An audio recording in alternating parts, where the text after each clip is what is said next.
Silver price is exploding higher as the US government gets closer to reopening, but this could just be the start. Once the new silver batteries are released, I believe silver price will never be this low again.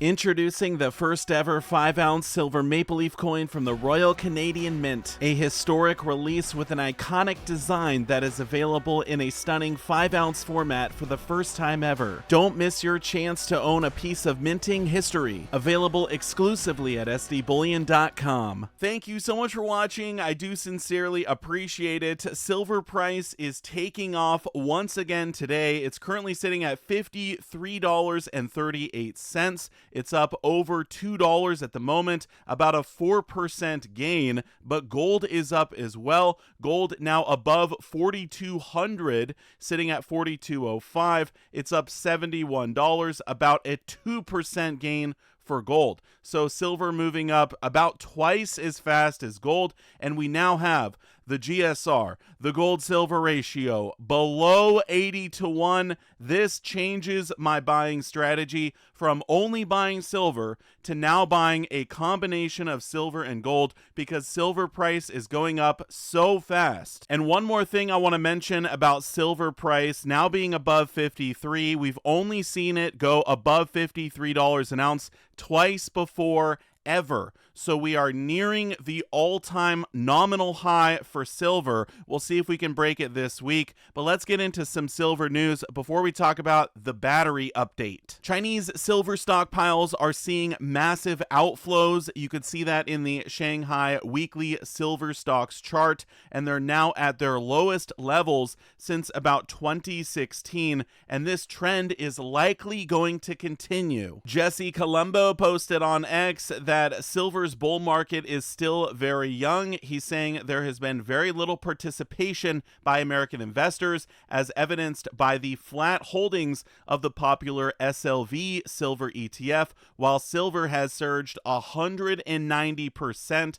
This is over the last couple of years. He says, but once Americans warm up to silver, they will send it to $100+ an ounce. So I would agree, America has not yet woken up to what silver is doing, even though the price continues to climb. And once they do start piling in, we will then enter that mania phase. We're certainly nowhere near that at this point, even though silver is right around its all-time high. But also I'd like to add that if you want to invest in silver, probably don't buy the SLV ETF. Instead, just buy physical silver. Remember, if you can't hold it, you don't own it. Robert Kiyosaki posted this on X a couple of days ago. Silver over $50. Next up, 70. I think a lot of people are eyeing that number, and it's possible we could hit it before the end of the year. Peter Schiff posted this on X today. With gold now above 41.75, the odds of it ever trading below 4,000 again are lower. With silver above 52.85, the odds of it ever trading below $50 again have gone down considerably. Congratulations to those who took my advice and bought on the 10th. It's not too late to buy. I would agree. It's not too late to get into gold or silver if that's what you want to do. And then we get to this post here by Correlation Economics. They say, silver thesis, impossible to lose. And these are all the bullish things going on with silver right now. Data center boom, solar cells, EVs, nuclear plants, electrification, Samsung silver battery. We're going to talk about that next. Robot humanoids, missiles, drones, India imports, China Shanghai inventory depletion. We already talked about that. China export quota, U.S. critical mineral list. This is a huge one. The Grasberg shutdown, 1% of supply. That was the big mine in Indonesia where they had that mudslide killing 7 workers. It's still shut down. They're primarily copper mining, but a lot of silver does come from copper mining, so that's a big one. Investment demand ETF, and then the cup and handle breakout. So let's get to the U.S. critical mineral list, and then we'll go to the batteries. So as you probably all know by now, silver was officially added to the U.S. list of critical minerals, and I saw a really interesting chart that I wanted to bring up. It has to do with lithium and uranium because these were both added to the U.S. critical mineral list in 2018, and this chart shows how they've performed since then. So obviously silver is not going to do the exact same thing as these other minerals, but this will just give you an idea of what they can do after they're put on the list. So we have the start here in 2018. Uranium in 2020 exploded. It went up about 5x. It's now up about 3x in just 5 years. And then we've got lithium doing something similar. It went up 7x. Now it's up about 4x in just the last 5 years as well. So if silver does something similar, you're looking at $150 to $200 silver by 2030, 2032, somewhere in there, which would be absolutely insane to see. But it definitely is a possibility. And they say the USGS list is expected to shape tariff policy and resource development priorities. It is not unreasonable to expect similar price appreciation of silver in the intermediate term from this action. So obviously Scottsdale Mint, who put out this article, is saying that, hey, if lithium and uranium can explode after they get put on the list, silver could do the same thing as well. And here we are at usgs.gov. This is the official list and some of the reasons why the minerals were put on the list. And when this came out, I read it and I was surprised to see that one of the reasons for silver being put on the list was batteries,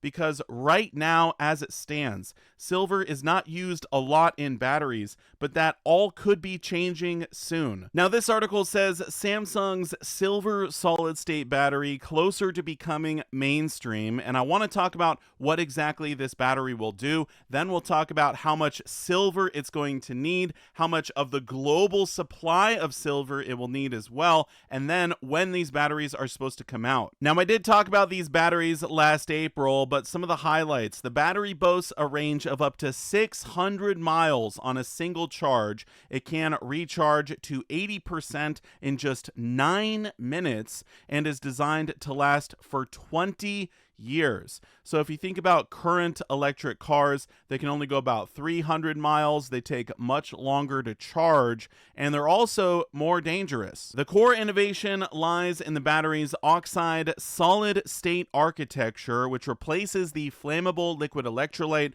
of conventional batteries with a solid material. So you've all seen the videos of electric cars catching on fire and they burn like crazy. That can't happen with these new batteries. So they're going to be at least twice as good as the current batteries in electric cars, and they're going to be much safer as well. Also, they're going to be lighter, they're going to be more durable, so this is all around a good thing for electric cars. They say initial production is already underway, with pilot lines operational and early batches delivered to automakers for testing. Also, feedback from these manufacturers has reportedly been positive. However, due to high production costs, Samsung's solid-state batteries will first appear in super premium EVs, luxury vehicles capable of 600-mile ranges per charge. Broader adoption will depend on future cost reductions and scaling of manufacturing. So they're saying it's just going to be the premium EVs that will have these at first. But honestly, if one EV can go 600 miles and charge in 9 minutes, and the other one can go 300 miles and it takes half an hour to charge, you can imagine what people are going to want. But how much silver is going to be in each one of these cars? Well, estimates suggest that each battery cell may require up to 5 grams of silver, and a typical 100 kilowatt hour battery pack could use about 1 kilogram of silver per vehicle. That is absolute insanity. 1 kilogram of silver is so much silver. I mean, it's 32.15 troy ounces, and this is just for the battery. It does not even include the silver that would be in the wiring and the switches and the conductors in the rest of the vehicle. So the battery pack alone taking up 1 kilo of silver, how much would this use from the global supply? According to this chart here, if just 20% of global car production used these new batteries, that would equate to about 16 million new vehicles or 16,000 metric tons of silver. That's over 500 million troy ounces in annual demand. And you might think this is outrageous, 20% of global car production, but last year, over 20% of the cars produced were electric vehicles. Now, when we look at the world production of silver year to date, you can see about 716 million ounces have been mined so far this year. Gold is about 95 million ounces. Gold is going to go just over 100 million. Silver is going to go over 800 million for the year, making it about 1 ounce of gold for every 8 ounces of silver mined, which in itself is crazy. But think about that. 800 million ounces of silver mined, and 500 million would need to go to these electric cars. This totally blows my mind because right now these are not in production. Right now, electric cars and their solid-state batteries are taking up effectively zero of the world's supply of silver, and we know silver has been in a deficit over the last 5 years. It's projected to get worse over the next 5 years, and there's this massive whale of demand of silver that has not even begun yet. If this actually becomes a reality, I feel like a lot of people who have gas cars or diesel trucks or whatever would want to switch over to an electric car because, I mean, if you think about it, 9 minutes to charge your vehicle, you could fill up your car with gas in about that amount of time, and a 600-mile range is going to go way farther than most gas cars. So if, let's say, the production doubles to 40% of global cars, now you've got over 1 billion ounces of silver getting used every single year for the cars alone. This would eat up all of the stockpiles of silver around the world, and who knows how high silver price would go as a result. Now, Samsung has said that they aim to mass produce the solid-state batteries in 2027, so we're still a little bit early, and this could be a good time to buy silver before the price takes off. Speaking of silver price taking off, we're up like over 8% for the week, so silver is absolutely crushing it right now. We will see where it goes. I'm curious where you think silver price is headed. Let me know down below in the comment section. Also, let me know what you think about those silver batteries and what they're going to do to silver price. But I think it's going to be an absolute game changer. Thank you so much for watching, and I will see you all in my next one. Silver Dragons out.